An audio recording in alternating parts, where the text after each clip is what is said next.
Jai Sairam, welcome back to my channel. இன்றைக்கி இந்த பதிவில் விநாயக பெருமான் வழிபாடு பற்றி தான் ஷேர் பண்ண போகிறேன்.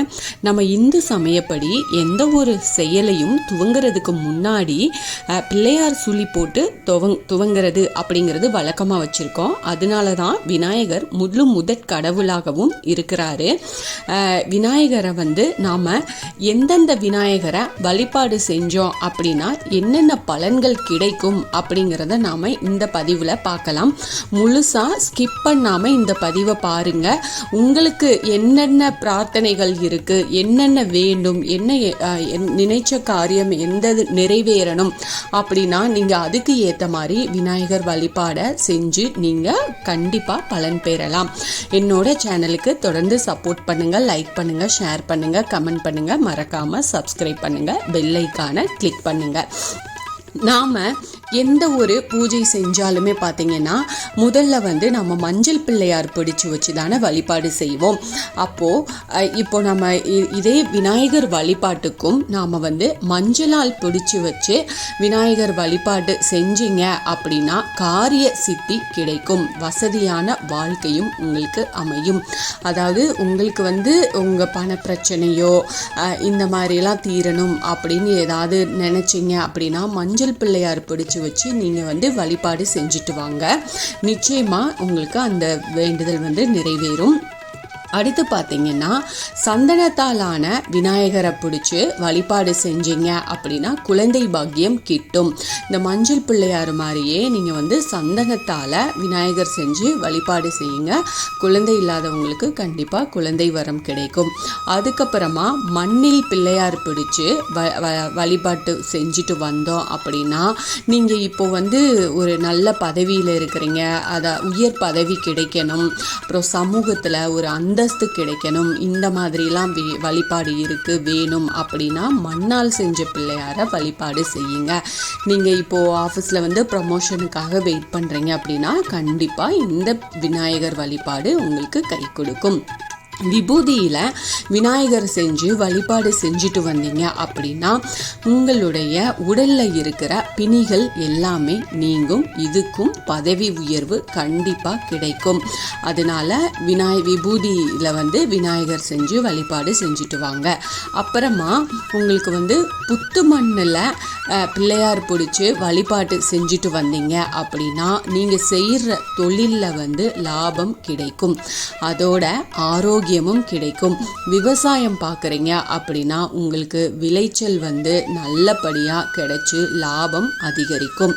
இது எல்லாமே வேணும்னா புத்து மண் எடுத்து நீங்கள் புற்று மண்ணில் விநாயகர் செஞ்சு வழிபாடு செய்யுங்க.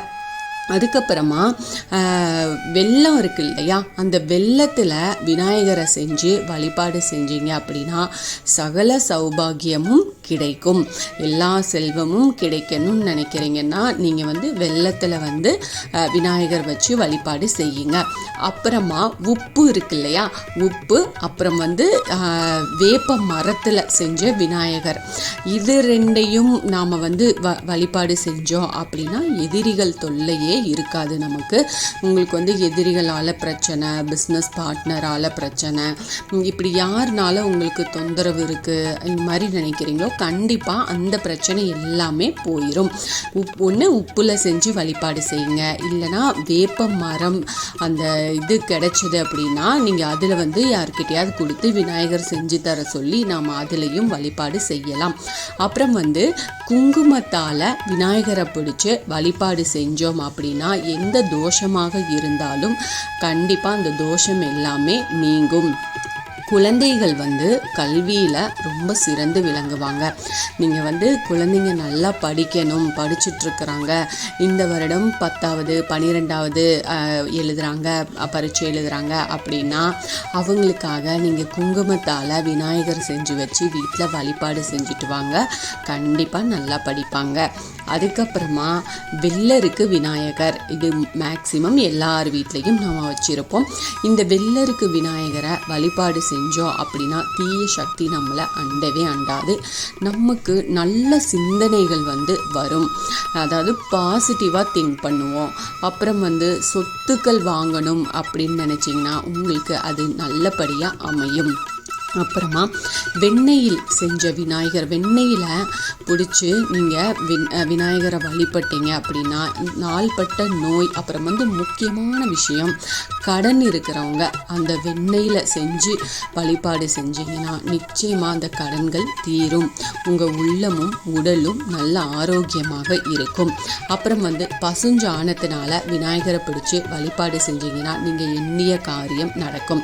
இப்போ ஒரு முக்கியமான விஷயத்துக்கு வெளியில் போகிறீங்க அப்படின்னா பசுஞ்சாணம் கிடைக்குது அப்படின்னா கண்டிப்பாக அதில் விநாயகர் பிடிச்சி வச்சு வழிபாடு செஞ்சுட்டு போங்க. குறிப்பாக சித்ரா பௌர்ணமி அன்னைக்கு இந்த வழிபாடு செஞ்சீங்கன்னா உங்களுக்கு நிறைய நன்மைகள் கிடைக்கும். அப்புறமா பச்சரிசி மாவால் விநாயகரை பிடிச்சி வழிபாடு செஞ்சீங்க அப்படின்னா விவசாயத்தில் நல்ல வளர்ச்சியும் லாபமும் உங்களுக்கு கிடைக்கும். அதனால உங்களோட தேவையை தெரிஞ்சுக்கிட்டு அதற்கேற்ப விநாயகரை பிடிச்சி வழிபாடு செஞ்சுட்டே வந்தீங்க அப்படின்னா சீக்கிரமே விநாயகர் உங்களை பிரார்த்தனைகளை நிறைவேற்றி கொடுப்பாரு. அவ்வளவு மகிமை வாய்ந்தது. இது ரொம்ப எளிமையான வழிபாடு தான். நீங்கள் இப்போ உங்களுக்கு என்ன பிரச்சனை இருக்கோ அதுக்கு ஏற்ற மாதிரி நான் விநாயகர் சொல்லியிருக்கேன் இல்லையா, பிடிச்சி வழிபாடு செய்கிறதுக்கு. இப்போ உதாரணத்துக்கு நீங்கள் மஞ்சளில் பிடிச்சி வச்சு விநாயகர் அதுக்கு ஏற்ற பிரார்த்தனையை வச்சு நீங்கள் வழிபாடு செய்கிறீங்க அப்படின்னா ஒரு நெய் தீபமோ இல்லைன்னா நல்லெண்ணெய் தீபமோ ஏற்றி வச்சு விநாயகருக்கு அருகம்புல் சாத்தி ஏதாவது ஒரு நெய்வேத்தியம் வச்சு எளிமையாக நீங்கள் வழிபாடு செய்யலாம். முடிஞ்சால் 11 நாள் இல்லைனா 21 நாள் இல்லைனா 48 நாள் இல்லைனா அந்த காரியம் நடக்கிற வரைக்கும் செய்யுங்க. நிச்சயமாக உங்களுக்கு நாள் சீக்கிரமாக அந்த விநாயகர் அந்த விஷயத்தை உங்களுக்கு செஞ்சு கொடுப்பாரு. இதை முழு நம்பிக்கையோடு செய்யுங்க. நிச்சயமாக இப்படி செய்கிற பிரார்த்தனை உங்களுக்கு கைமேல பலன் கொடுக்கும். உங்கள் பிரார்த்தனையும் நிறைவேறும். இந்த பதிவு உங்களுக்கு பயனுள்ள பதிவாக இருக்கும் அப்படின்னு நான் நம்புகிறேன். இதில் ஏதாவது சந்தேகம் இருக்குது அப்படின்னா எனக்கு கமெண்ட்டில் கேளுங்க, நான் கண்டிப்பாக பதில் சொல்கிறேன். என்னோட சேனலுக்கு தொடர்ந்து சப்போர்ட் பண்ணுங்கள், லைக் பண்ணுங்கள், ஷேர் பண்ணுங்கள், கமெண்ட் பண்ணுங்கள், மறக்காமல் சப்ஸ்கிரைப் பண்ணுங்கள், பெல் ஐக்கானை கிளிக் பண்ணுங்கள். இது போல் எனக்கு தெரிஞ்ச ஆன்மீக பதிவுகள் எல்லாத்தையும் உங்ககிட்ட நான் ஷேர் பண்ணுறேன். Thank you friends. மீண்டும் அடுத்த பதிவில் சந்திப்போம்.